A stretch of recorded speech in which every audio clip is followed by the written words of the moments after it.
Makapuntot sa Tuwalay! Yun, may bisita tayo at ang papagawa ni Sir ay backpiece.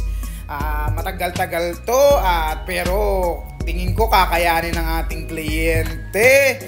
Matagal ko na tong client at nakapaggawa na tayo sa kanya ng full sleeve sa right arm niya at sa leeg. Ayan, at naghahanap talaga to ng sakit ay ng magpupuno sa kanya. At dito makapunto ay dinidikit ko na rito yung stencil at ginupit ko siya para hindi masyadong mahirapan magdikit. Ayan, iyan ang isa nating technique. At dito makapunto ay nailapat na natin ang ating stencil. Kukunin namin to ng 4 na session or 5 session, paunti-unti lang, pero ang set namin dito ay laging magkasunod na araw para mabilis siyang matapos dahil limitado lang ang kanyang oras dito sa Pilipinas. Sila nga pala ay nakatira sa Amerika. Ayun, nakapag-start na rin kami at bloodline muna yung aming ginagawa rito.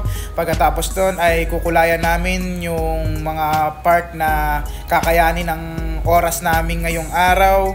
At kinabukasan ay tuloy din yung pagkukulay namin hanggang saan yung kayanin ng ating kliyente.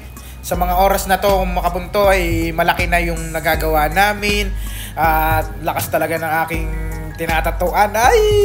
Ayun, sa tingin ko ay malaki magagawa namin sa loob ng 2 araw. At ito makapunto, lagi ko sinasabi, nagpapasalamat ako sa inyong mga client ko. Hindi biro yung oras na ginugugol nyo dito, yung effort na pagbalik-balik nyo sa shop. Maraming salamat. At ayun, siyempre lagi kong binabanggit, maraming salamat po sa sponsor natin, Iba Tattoo Supplies, MLC Tattoo Supplies, Lustra Skin, Tech Product, at Kyokotana Clothing, Donghu. Ayun. At ito sa oras na ito makapunto ay pan-3rd session na namin dito. 2 araw o 3 araw yung pinahinga namin at makikita nyo nagbabalat na siya, papunta na siya agad sa pagaling. Iyan yung sa tulong ng ating Lustra Skin Soap at Lustra Skin Lotion. Ayun, try nyong gamitin yon makapunto, talagang solid.